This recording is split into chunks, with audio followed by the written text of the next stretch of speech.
Welcome to Beyond Resume, where careers and analytics come alive. This is where we explore the intersection of innovation and human experience, the stories that shape leaders, and the principles that drive success in our field. I am Kaushik, an advanced analytics and AI professional with over 20 years in the industry and a decade of managing teams.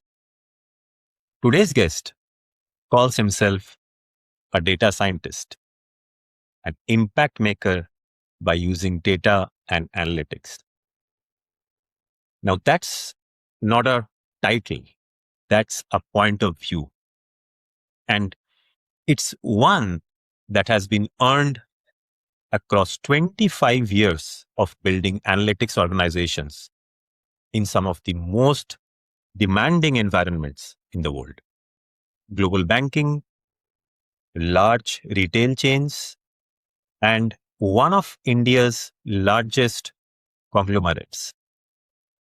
He started his career as a statistician, trained at one of India's most rigorous academic institutions, and has since led teams, driven enterprise AI transformation, and consistently found a way to connect data to business outcomes that actually move the needle. Nitin, welcome to Beyond Resume. Really glad to have you here. Thank you, Kaushik. My privilege, first of all, to be part of this. You're doing a fantastic job. I've seen and heard some of your earlier podcasts. Really, really impactful. So I'm actually quite glad and privileged to be a part of this. And you made it sound very nice when you were reading out all the stuff that I've done. It's a moment like this which forces you to pause and look back and think about the journey. Look back at the journey and realize some of the key milestones. And I really appreciate the opportunity to be here and be able to share some of my thoughts. And let's see how it goes. Of course. Thanks for that. And Nitin, I plan to start at the very beginning. Indian Statistical Institute, BStat, AIMStat. Now, that's a very specific path. ISI is legendary for producing world-class statisticians and mathematicians.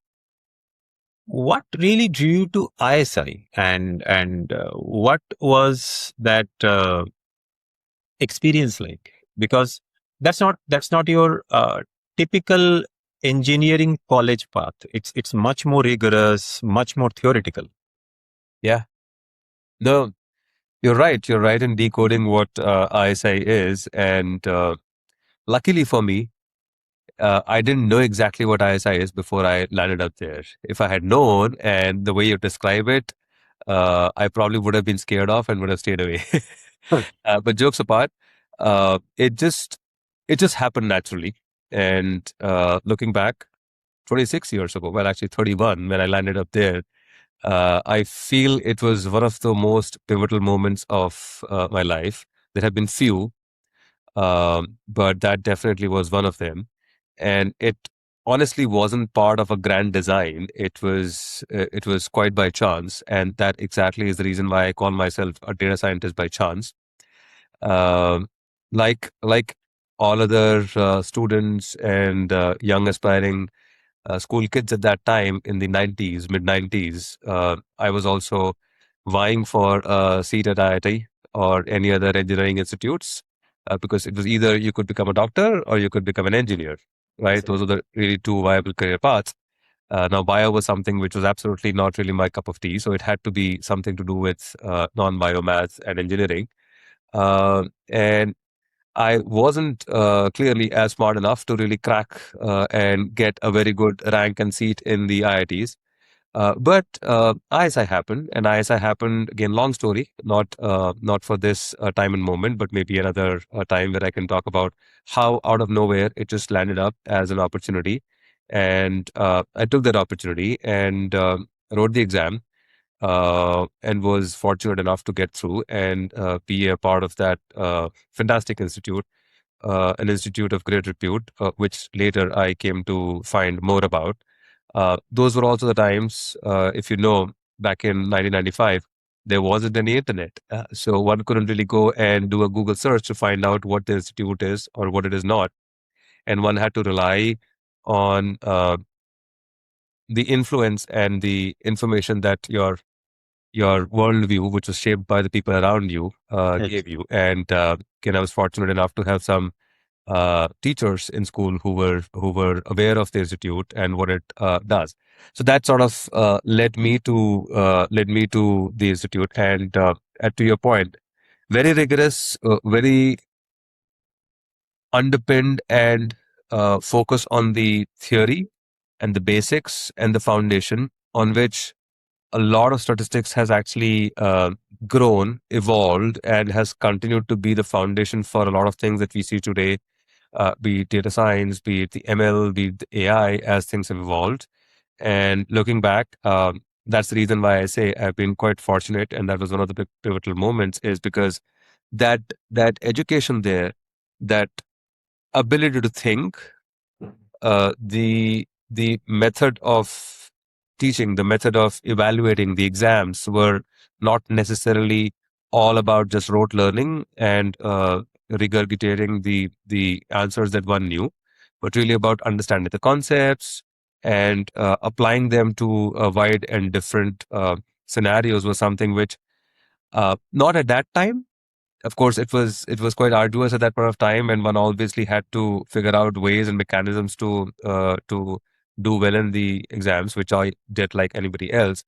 But later point of time, much much much later, when I look back and thought about, it did give that very solid foundation of understanding concepts, understanding the first principles thinking, approaching problems in a more structured manner. That's something which ISI gave me, and I'm quite glad and fortunate. It not only gave me that, it also gave me a very good set of friends, Yeah. colleagues that I have grown with and who have continued to do fantastic things in the field of statistics, machine learning, AI, built companies. They have been successful in their careers, and we as a group have really stayed very closely connected.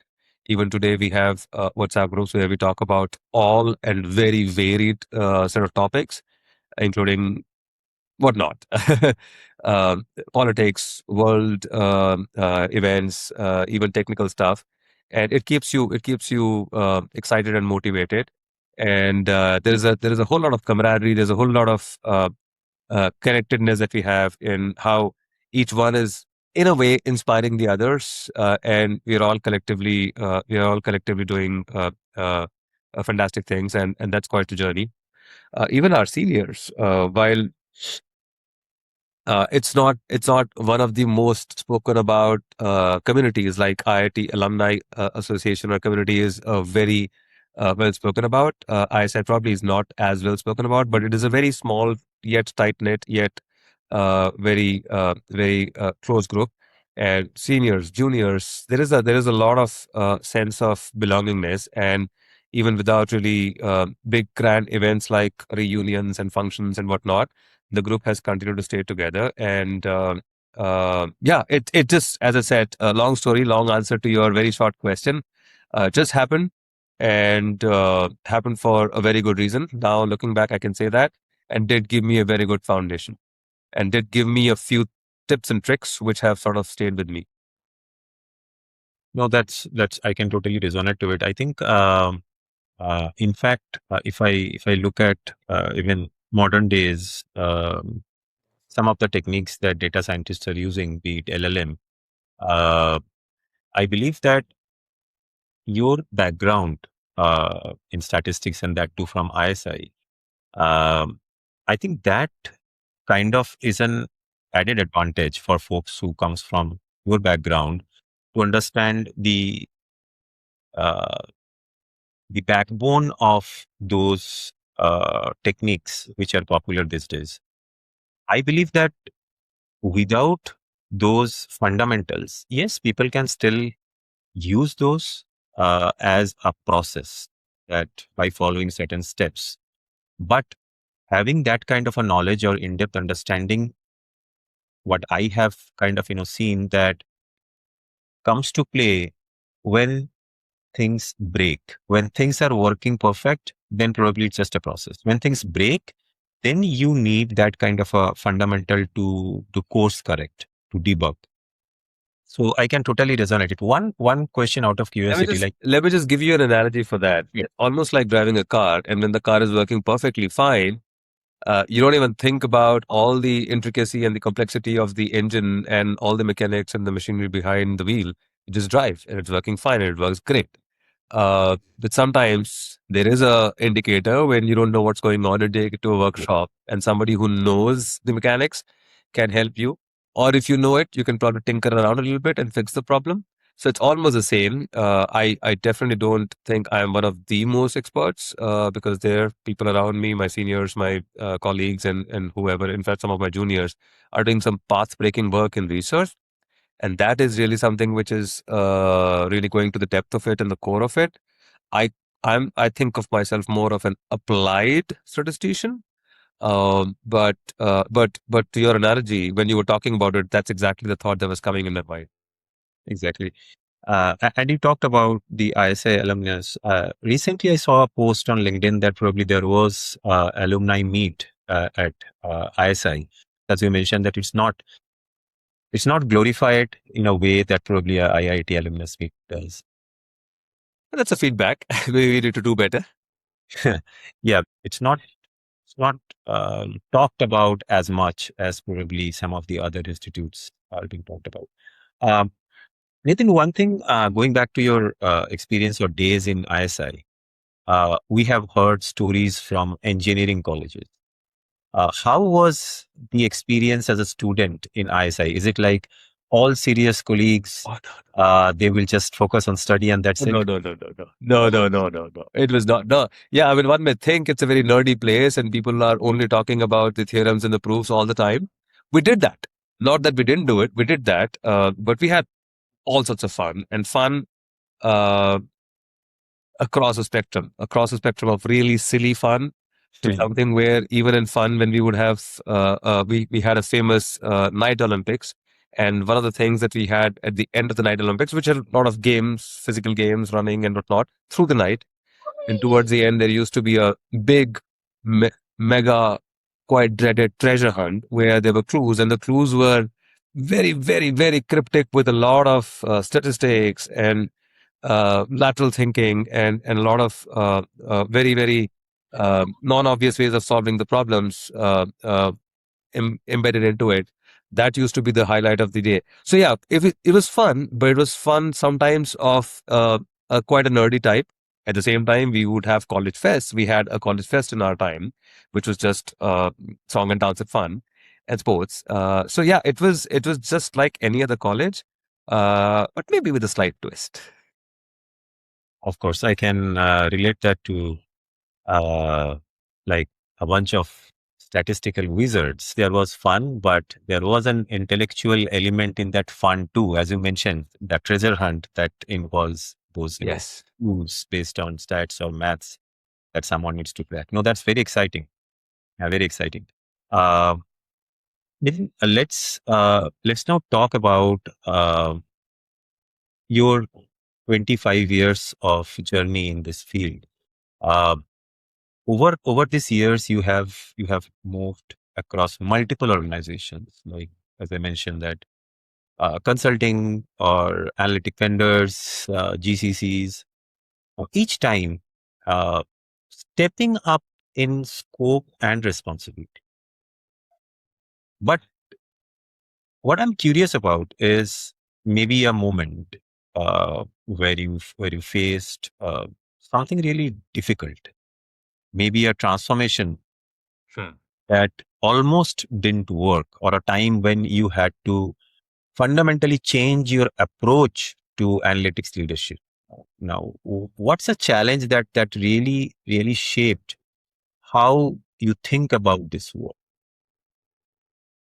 Um, There were so many. There were so many.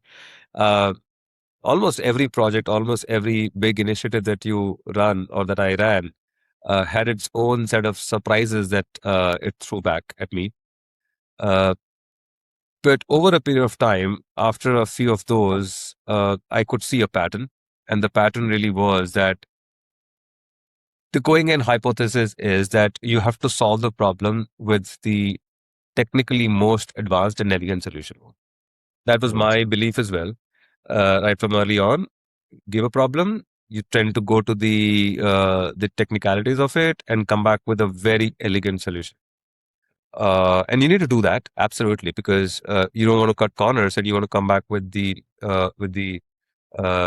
solution which is not really unlocking the value, unlocking the insights, hidden insights, which sometimes are possible only when you use the right technique and the right approach and the right way of solving the problem. So that is, of course, important.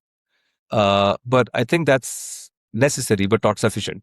And what is more important is how it gets used and how it gets applied and how it gets understood by the business. Uh, Quite early on, I remember there was a problem which, again, my one of my early bosses, also my senior from ISI, but was working on. He and I were working on it together. It was insurance solution Mhm. problem. And then I ran a lot of simulations and I ran a lot of decision trees to figure out what's the right type of pricing approach that one need to follow. It was great. And I felt fantastic about it. I felt very kicked about it in terms of the elegance of the solution that I had built. And he and I were like really, really kicked. But the first meeting we had with our stakeholder, he asked a few questions where we realized, and I realized more so, is well, that is good, but I haven't thought through how the business is going to use it. How does it really change the way the business runs? How do they make decisions? And I have to think from that perspective. Right. And then, of course, we went back to the drawing board, thought about a few simulations, and we ran a few simulations. With simulations, we ran a few outcome-driven optimizations, and came back and went back with a recommendation. Hmm. And not just a point recommendation, but a series of recommendations or a range of recommendations. And that kept on repeating. That kept on repeating not only in that first or the early stages of my career, but later when I was at FICO, which was project, which was a company where one would work from one project to the other project very, very quickly. And I could clearly see that pattern emerging. And then from there to other places that I worked at, be it in HSBC, in risk, or when I was in City, and we were doing a lot of decision management, decision science for marketing, for cards and other products for Citibank.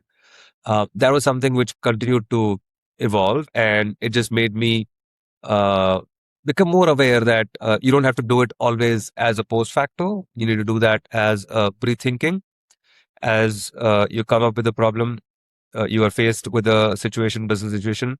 While you're forming the solution, you have to think about how it's going to be applied. And sometimes, with the constraints that the application is going to give you, you may even have to you may have to even put some boundaries around your technical solution, and it may be maybe technically slightly suboptimal, yet more applicable from a business perspective. And one has to find that right trade-off and figure out the right one that needs to be used.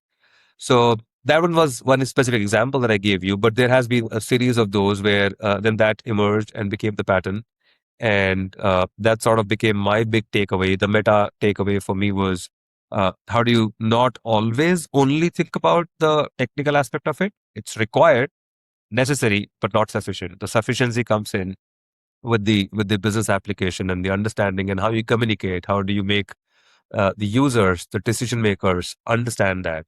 And over a period of time, I've actually come up with a bit of a framework as well. If you're interested, I can talk about it. I call it as a disco framework. Not to dance, but it can actually make the situation quite nice, where it's quite harmless. And it's basically an acronym of data, input, simulation, control, and output. What do I mean by that is you have to right in the beginning be very clear about what data is available, what data is not. Because many a times when we start to think of a problem, we assume that all data is going to be available, or we only look at the data that is known to us in terms of the data set or what the business has given to us, right? Both are not true. One, you have to think broader. What other data elements are available, which may even sometimes have what data elements may be available, which are sometimes first order or second order kind of effect on your outcome, and bring that data in. The other is you may assume that this data should be very easy to access and start to use, but sometimes because of either some restrictions or constraints or whatever reasons, it's not available, right? So you have to really understand what is probably the proper data landscape that you're working with. Expand it and put the right boundaries. Inputs. Right in the beginning, you have to take a lot of inputs from the business decision makers, the users, uh, on how it's going to be used. Because if you do that at a later point of time, you have to do a lot of rework and re-architecting and reiterating. So taking those inputs are very, very critical right in the beginning and through the process as well. It's not like a linear process. You have to sometimes keep on iterating through the cycles, but take those inputs and bring those inputs into your solution making. Now, the technical aspect we spoke about, right? You have to think about the right technical architecture, the right model, what you need to use, if it's a classification problem or a prediction problem or whatever is the problem. That comes the technical aspect of it, right?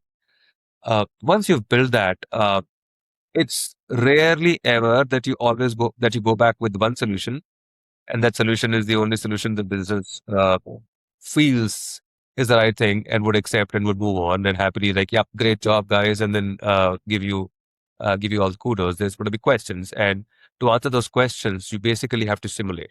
You have to do a lot of simulate because your underlying situations, business characteristics are going to change, and there is a range in which they're going to evolve. So you can very easily run those simulations and see what is the range of outcomes uh, you're going to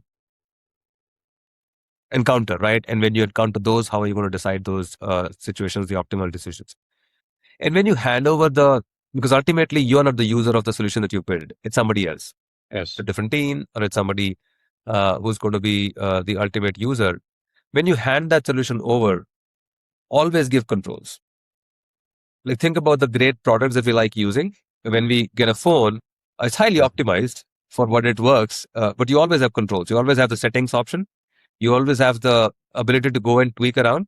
And believe me, trust me, when you highly optimize through your solutions with your simulations, the right point that it's going to operate at, very, very, very rarely somebody would go and tinker around and change those operating characteristics. But give those controls because that gives the ability for people to really accept it and have that sense of I am in control of this solution. I'm not bound by somebody else.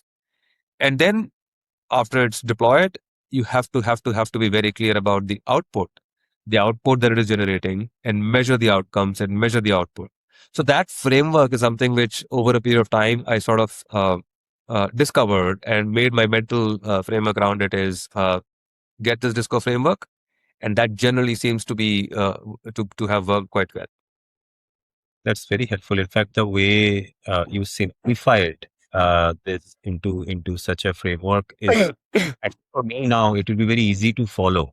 Uh, and the control part, that's something is, I mean, typically, at least I have never really thought that it's an important element.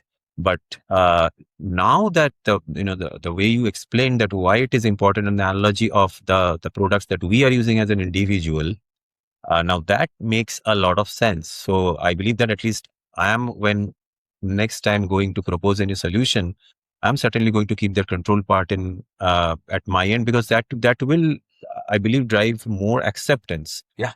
To the solution that I'm delivering. Because see, I have also seen a lot of the times that try to build some solution and deliver it to the end user, and sometimes the conflict that came in place, that you know I'm running business for last 30 years, and probably you are doing something at your computer, and then you are telling me how to run the business. Exactly. So I believe that that kind of, sometimes this control part will also help us to massage ego, if a business partner has that problem, and we'll give them the ultimate control that, see, this is what I'm trying to help you with.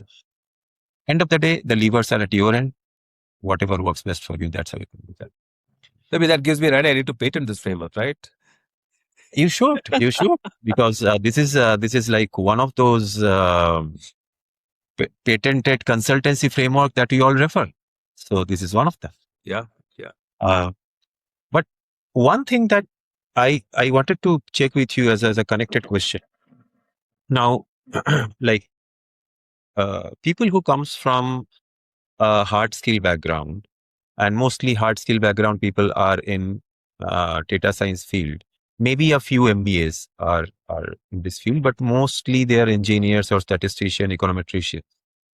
At least when I studied, I was only taught about the techniques. My background is also in stats, and I was only taught techniques. I'm sure the engineers are also taught in the same. And most of us, if not all of us, needs to learn these elements, like how do you connect technique to business solution? How do you prioritize business or value over your techniques? Again, when I joined my first organization, I was excited to apply all the technique that I was taught. So how someone should think about uh, that they are working for a firm, they are not into research. Uh, so their mindset should change. How that thinking process works? You've answered the question in your own question, and the last slide was really the answer.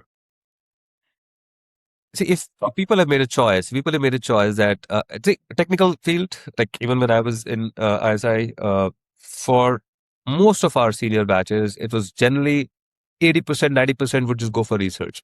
That Right. generally was the trajectory that everybody would follow. And one had to make a choice. And I was quite clear, quite early on, for whatever reason, is that's not a path I need to take, right? And if you've decided, or if you have chosen not to be in a certain path, then you need to figure out what is the way to go on the other path.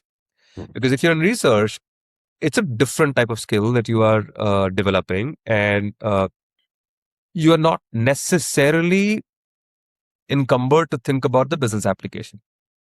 Your focus is to really go deeper and deeper and deeper and research and think about ways on which you are doing some path breaking findings, innovation, and whatnot. Right. And if you're going in the business side, the application side, it's a completely different path, right? And you've chosen the path, and you have to understand that you're in a business not to do research. You can do research, you can be research oriented, and you need to bring that thinking and that approach. But at the end of the day, all of that is for the benefit of the business that you're working in.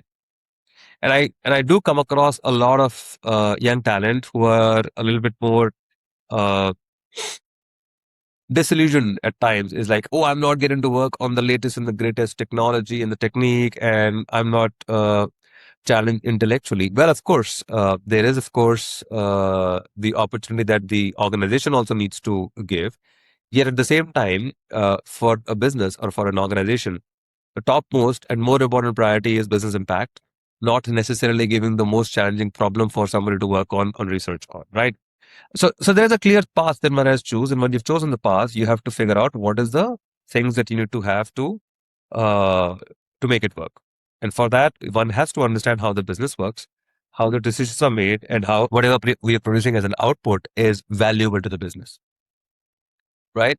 During that journey, of course, in fact, almost all the companies that I've worked in have always had very supportive programs for patent, and you can sort of do a lot of innovative research and file a patent, and then get your name against it. And sometimes there's also monetary element around it.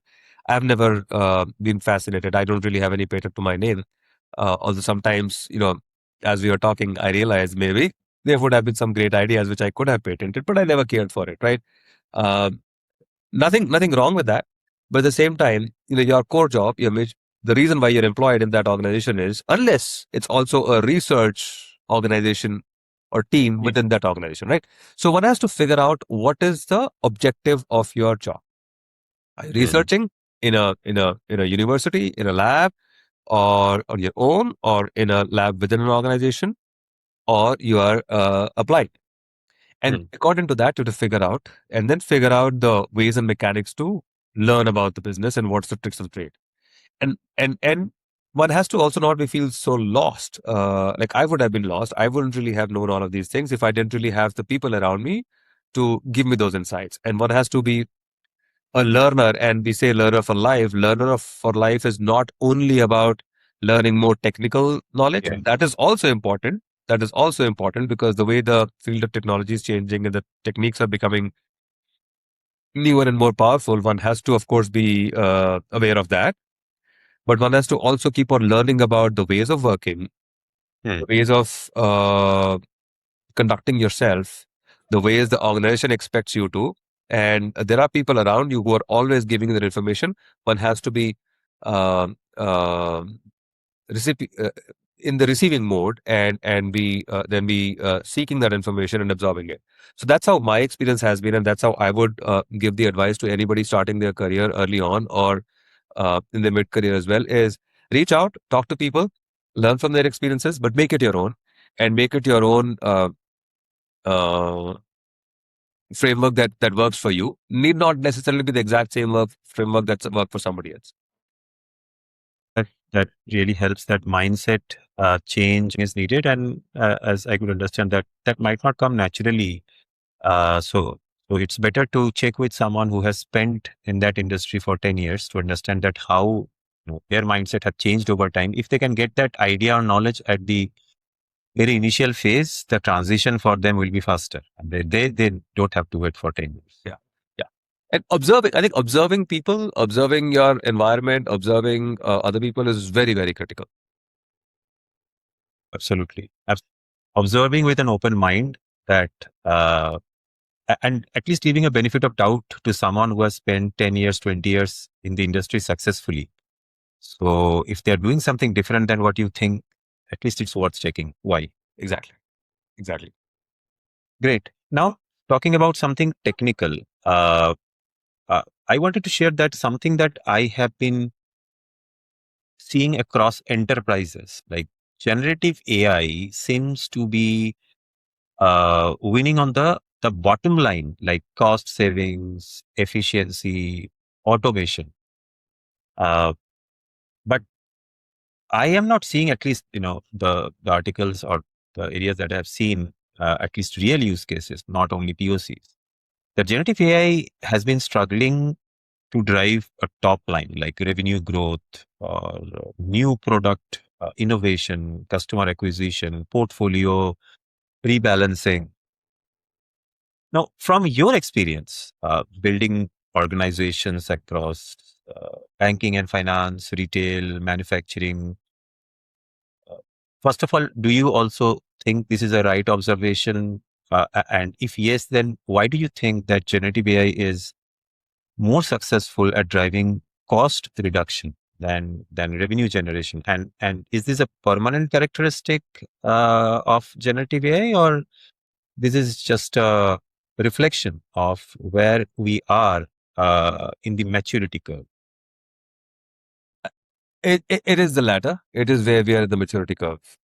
And to say that generative AI is not successful in generating impact on revenue, I would say is putting the onus on generative AI, but we should put the onus on us, on the users. Then how are Yes. we using it, right? Uh, and automation absolutely has to happen to be able to move fast. It's like, I mean, if you think about how industrial revolution happened, unless you automate the manual and the more time consuming work, you won't have the time to do something else. You would be consumed majority of your time in just doing the work, right? Again, going back to my early days, I used to sort of on a quarterly basis do there was a financial instrument that we were working on, and I used to get a lot of data, and I had to do a reconciliation and then create something, and then whatever. There were downstream activities, right? I did it once, I did it second time, and I was like, I'm not doing it the third time manually. It's one very boring. It is not really where I'm getting a lot of excitement about doing it. So I at that time built an Excel macro. I didn't know Excel macro or VBA, but I learned. I asked a few colleagues, and of course, by that time, internet was there, and you could do some search and whatnot. And I built an Excel macro, which was working like 80%, 90%, and then I kept on improving it. And towards the end, after a couple of iterations or a few iterations, all I had to do was, as the data would come in, upload a few files, click a button, and done. So I could use the time to do something else. Right now, if I had not automated that job away from me, I would have done that month after month, quarter after quarter for those weeks and days, and I wouldn't have been able to do anything else. Right. So it's about how we are using technology. It's like if I get a laptop, you get a MacBook, I get a MacBook, and if we think of MacBook as only a tool to type faster, we'll use the keyboard for typing faster rather than using a typewriter or whatever. Bad analogy. Nobody does that. Versus you have a MacBook, I have a MacBook. We're using it for this podcast. We're using it for coding and whatnot. And it's like how we are using it. How are we choosing to use the technology? Of course, there are certain things that the technology enables you to do, features that it brings, and the capabilities. But those features and capabilities are only becoming faster and better and more path breaking by the days these days, not even weeks. Weeks and months is like a different era of technology when it comes to generative AI. So I would say the onus is only on us, the users, on how we use it. Uh, to your question of maturity curve, I completely feel it's a matter of where we are on the maturity curve, because automation and using generative AI to do things faster is the most obvious one and has to be done. Has to be done because if you don't, one, you don't really enable the trust on the, okay, because I do this, there is a thumbs up there. It's a smart platform. You don't enable trust on the technology for a lot of users. You yourself won't really be very comfortable if you have not used it for automating some of your tasks, which otherwise would have taken some time. And it's actually less cognitive and less risky way of getting very comfortable with the technology. Something menial, if it can do it very quickly and get it out of your way, great. But then what do you do with the rest of your time? How do you Right. use it? How do you, and I'm saying time not only as an individual, but as an organization, the remaining time for where you need to focus your energies on, where do you need to now drive that application of generative AI is incumbent on the business to figure out. Uh, and once actually generative AI has done a lot of pervasive automation and efficiency and in the processes, actually it's going to create a lot of good foundation about the process knowledge, the data, and that actually gives you the unlock of where you can use that information, the insights, the knowledge that gets embedded into these, depending on how you're also architecting it, into the context, into the memory, into the knowledge graph that you're building for your organization. And on top of that, you can then use it for more value generating activities. And it's happening. It's happening in a lot of areas where now generative AI is also coming up with a lot of recommendative insights. And those recommendative insights then are driving better business outcomes. I wouldn't be able to share the specifics of it because we are using it in Wells Fargo. And I wouldn't be allowed to sort of talk about the specifics, but clearly there is a path and there is a maturity curve that one is going through. Think about it. It's also about like, and I always, and I said that in another podcast some months ago, was generative AI to my mind is like a very, very sharp, intelligent kid out of college, right? You brought them, they brought their intellect because they've learned a lot of good stuff. But what do you put them on? You can put them on supply chain, or you can put them on finance, or you can put them on customer data science, whatever, right? You can put them in very, very different type of functions. But at the beginning, they're going to do a lot of just doing some basic stuff to really understand how the business works, how the process works. And that's a lot of their knowledge upgradation, building the know-how. And once they know that, then you can throw more harder problems at them. You can throw bigger challenges at them, and they will come back with good recommendations. They will come back with your insights, which without a lot of that context wouldn't have been possible. So if we expect that of humans, why don't we have the patience to expect that of Gen AI? In fact, Gen AI is going to be much faster and better, and something which is much, much, much broader in its capabilities. So I only feel it's a matter of time. It's a maturity curve where we will start to see a lot of those use cases where generative AI, and it's actually happening if you really look around in the broader ecosystem. And sometimes depends on the company, sometimes depends on the domain the company is in. If it's a Yeah. bank, if it's a BFSI, there are regulations on where and how we can use it versus not. Other companies are less constrained, so they're able to move faster. But there are number and plethora of use cases where it is now being used very, very actively for insights which then cause revenue generating opportunities to be unlocked faster. Uh, in fact, a big feature of generative AI is hallucination. People people think of hallucination as a problem. Of course, it is when you are using it for a very predictable work. When you are not using it for predictable work, think about. I'm sure you have been in many brainstorming sessions in many of your jobs, right? Where somebody says, "Hey, we're doing brainstorming session. Come on board. Bring your thinking hat. Don't do anything else, right?" And you go in and you're thrown a problem, and you are supposed to think, and you're supposed to come back with ideas, right? Sometimes we are constrained by just the way we have seen the world, and that's our foundational thing. And we are sometimes not able to even take ourselves away from that Yeah. because we are thinking differently, right? But in generative AI, that is a feature, is hallucination. Give it a higher temperature, and it's going to do a lot of different, very creative thinking. And for different purposes, that could be a very, very good feature. You need to use that to think about what are the different ways, and you can even come up with ideas to generate revenue. Of course, not every idea is going to be viable, so that's where you need to put gates and filters to see or guardrails of whether it is viable, whether it aligns with your vision, mission, your reason for existence and whatnot. So I think all of that is possible. It's only up to how we are using it and how we are treating the generative AI as a technique and technology. I mean, 2 points that you mentioned was really exciting. One is the way you mentioned why generative AI, when brought into an organization, they should be given some time to get familiar with the business. That's a that's the newest analogy that I have heard. Typically, people say that they don't want to take risk, and that's why they're using it automation. But it's another very important angle that you use it for your automation basic stuff, so that it gets your contextual details for your firm, and then you can bet on it to drive something. And the hallucination was even more exciting. People generally creep about or blame generative AI for hallucination, but the example that you shared, I think, yes, like, and specifically if someone is working at a senior level where they need to come up with some strategies, sometimes unorthodox strategies, uh, with a higher temperature. Even if generative AI throw you 50 suggestions, and even if one of them work, Yeah. then oh, that's great. One Oh, connected question. so that was my patent idea number 2 for the day, right? This was one. This is another one. So I'm like on a roll today.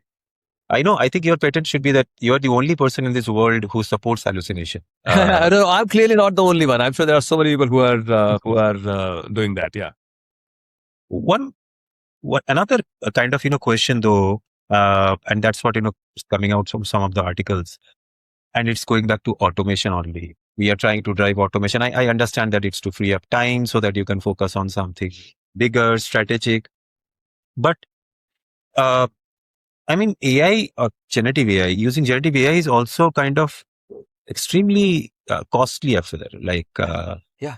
for example, if you think about even the simplest example of coding agents, Yeah. like today, if you talk to someone, they will say that, coding is easy. We'll have Claude Code, and it will do everything for us. But Claude Code is extremely expensive. Yes. So, uh, so, uh, so how again? Maybe it's a maturity curve, but how do you think that to balance when someone is planning to bring in some generative AI tools to help their employees to become more efficient or automate? Uh-huh.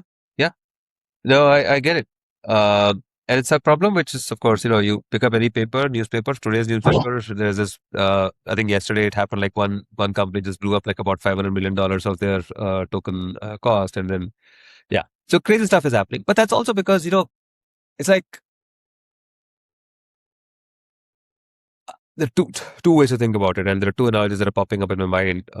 Is you don't use a power tool for like doing every small little tinkering in your home, right? You don't really Yeah. use the most expensive power drill.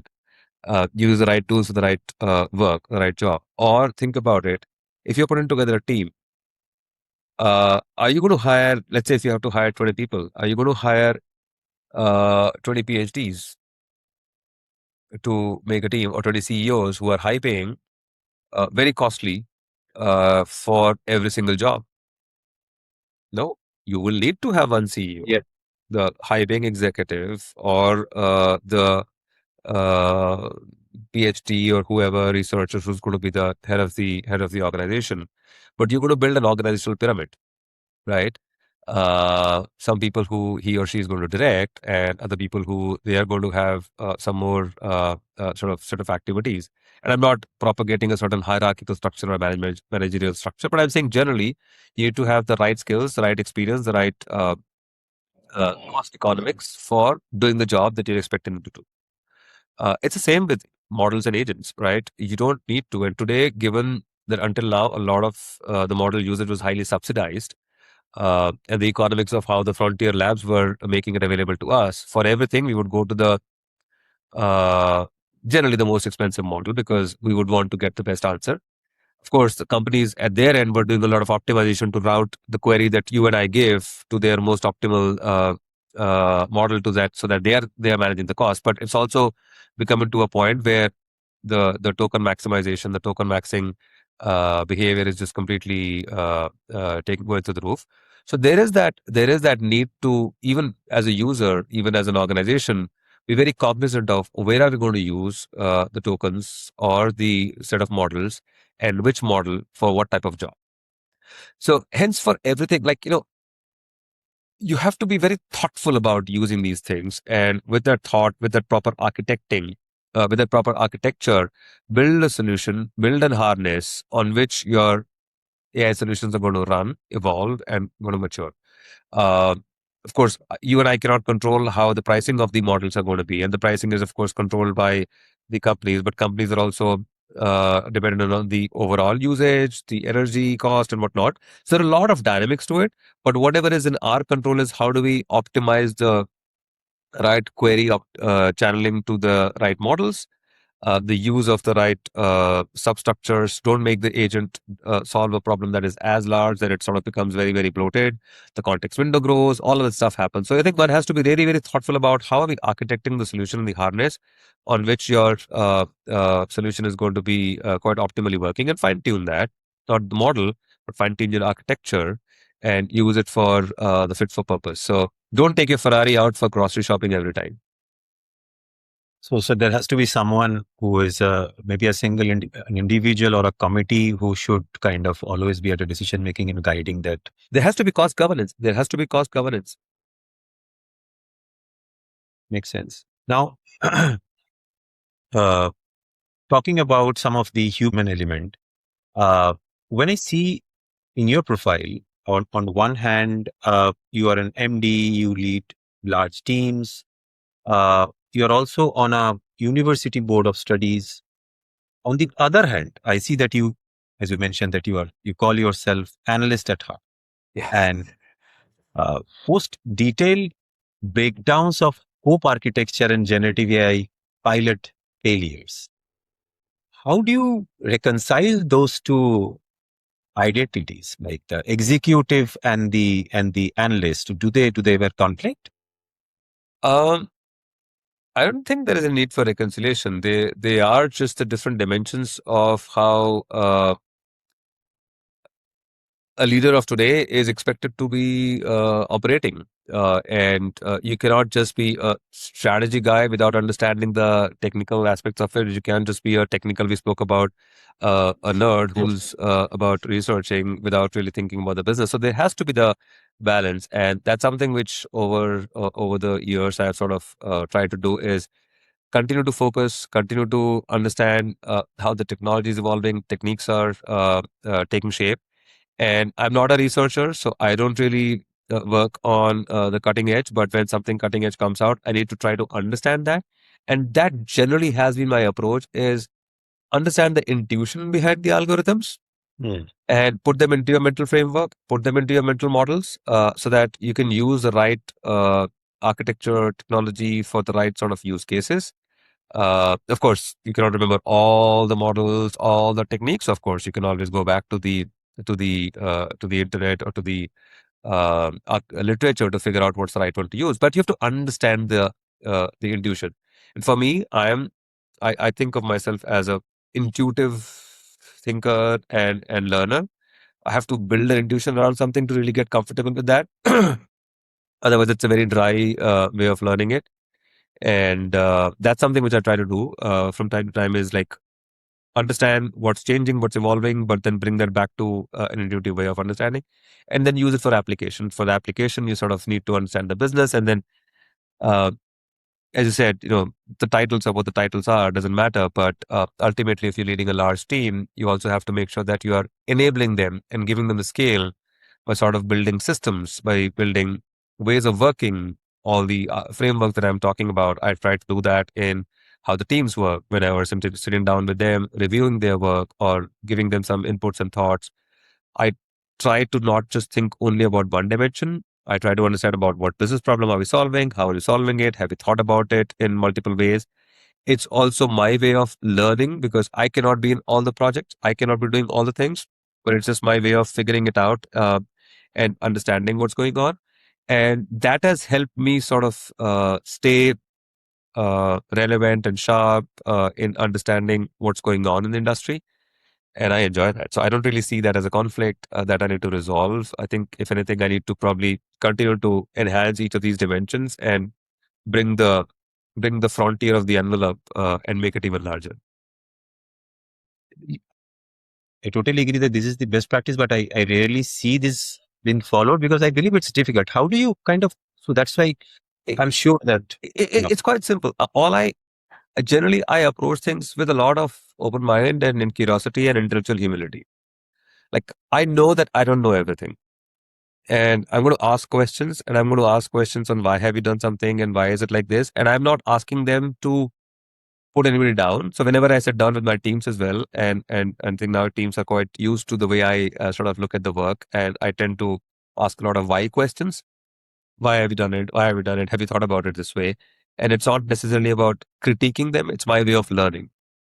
It's my okay, way of learning on how they've approached it, and that sort of helps me to keep aware of the things. So I enjoy doing it. So I don't really find it as very. Of course, there is a tension that comes in terms of how broad and how deep you can go. So one has to sort of always choose. But when you're in the moment, when you're in a particular piece of work, you try to go deep, extract yourself out, and then go broad again, and then go deep, and then go broad. I think it's fun. no, it is, but I think, I mean, probably the way you said you simplified the process, that, I mean, it's kind of switching on, switching off for you. Typically, people who are, let's say, connected with the executive leaders, like people at your level, their mindset is typically limited to strategic work at a 10,000 feet level, how things can be structured. So connect with an analyst and understanding their perspective, how they are thinking and connecting this too. To be honest, I believe you said it so simply. It's not that simple. There must be some another formula that you use. Yeah, as I said, it's just intellectual curiosity and learning from everywhere. Because sometimes the analysts or the young minds bring the brightest ideas, which actually challenge your own thinking and own old beliefs and set beliefs. And if, like, I approach it from the point of view that anybody could be bringing like the next most challenging thing on which I can update my own hypothesis. So I operate from that principle, and I don't really find it that difficult. It is doable.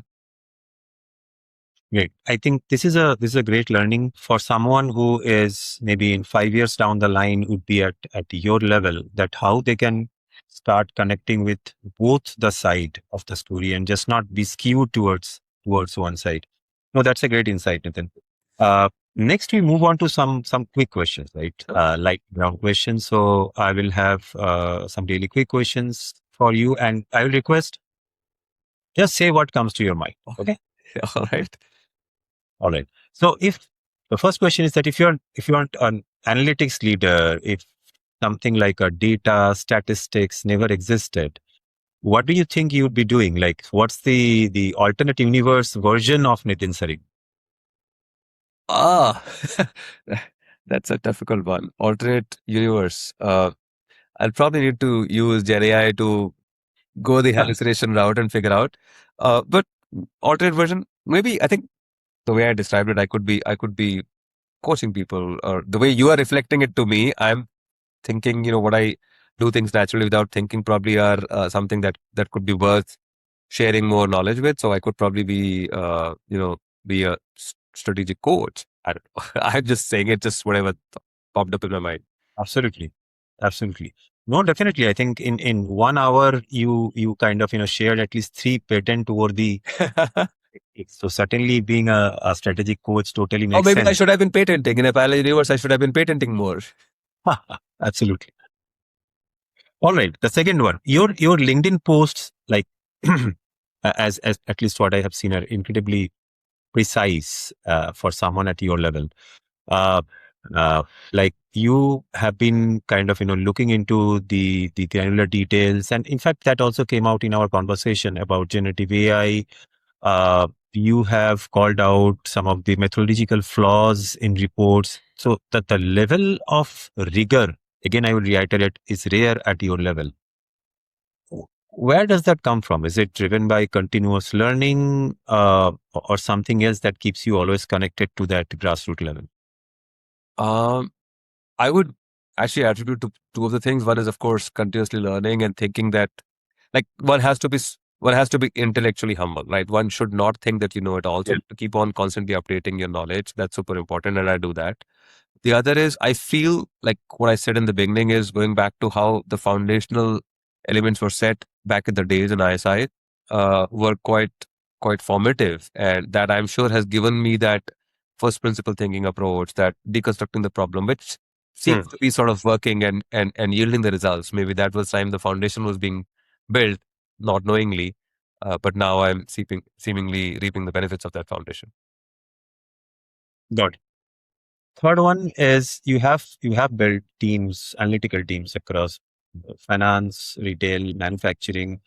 What's one thing that you wish that more people understood about scaling analytics in large enterprises? Like, what's the mistake that people keep on making? When you put boundaries around analytics, Okay. harder and harder boundaries. Like, I have myself seen how analytics, when I started working, it is reporting, it is data extraction, it is data analysis, data mining, it is predictive modeling, it is simulations, it is whatever, right? I think of it as a very expansive field, but generally, not generally, I've seen at some points people put some hard boundaries. Oh, this is this and this is that and this is not this. Uh, Sometimes creates a bit of a unnecessary constraint where we are not maximizing the value of an analyst or analytics team and analytics teams at enterprise. Now, there are, of course, organizational structures and hierarchies and the alignments and whatnot. Those apart, I think we should understand that it's a broad field, evolving field, like anything else and like everything else, and it's also quite an overlapping field with technology. Hmm. One has to be quite willing to be expansive in our approach, not put hard boundaries, and yet at the same time be respectful. Like, when I sit across a technology leader, I know I am not the expert in technology, and he or she brings that knowledge. So I have to respect them for that. And I also Yes. expect the same is, and I should not trivialize a lot of things. Sometimes the mistake that we do is like, oh, the modeling stuff is the tougher one, and technology is the simple thing. No, it is not.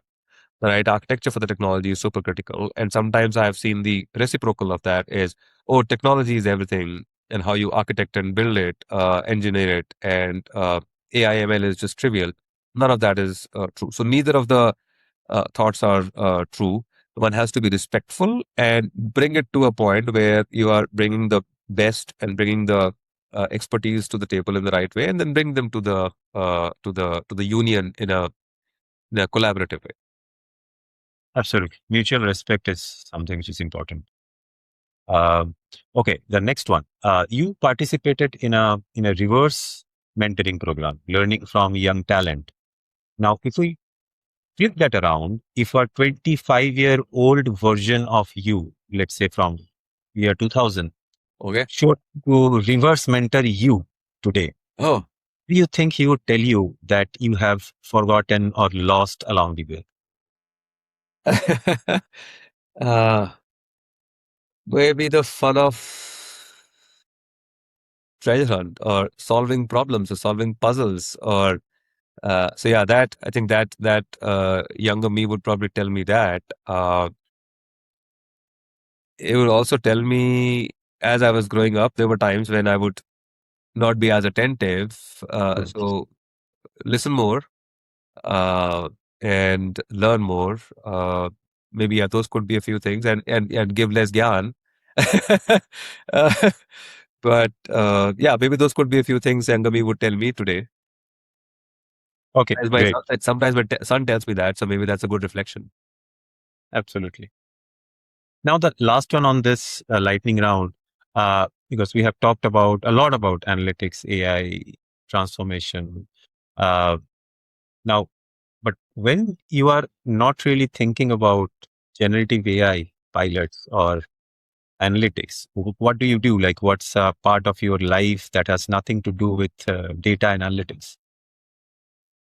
Family, friends, just sometimes mindless scrolling. I like stand-up comedy. I like humor. Uh, people sometimes tell me I tell a lot of poor jokes. I really enjoy them because I feel they're quite intellectually stimulating. So yeah, I do all of that. I do all of that. That's me Great, in my great. personal time.